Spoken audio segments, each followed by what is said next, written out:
ഓർമ്മിക്കുവാൻ ഞാൻ നിനക്കെന്തു നൽകണം?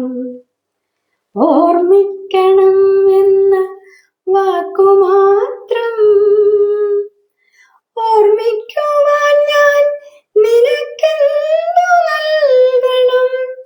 ഓർമ്മിക്കണം എന്ന വാക്കുമാത്രം. എന്നെങ്കിലും വീണ്ടും എവിടെ വെച്ചെങ്കിലും കണ്ടുമുട്ടാമെന്ന വാക്കുമാത്രം.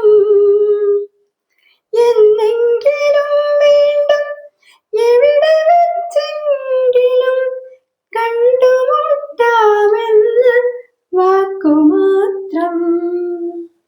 നാളെ പ്രതീക്ഷതൻ കുങ്കുമപ്പൂവായി നാം കടം കൊള്ളും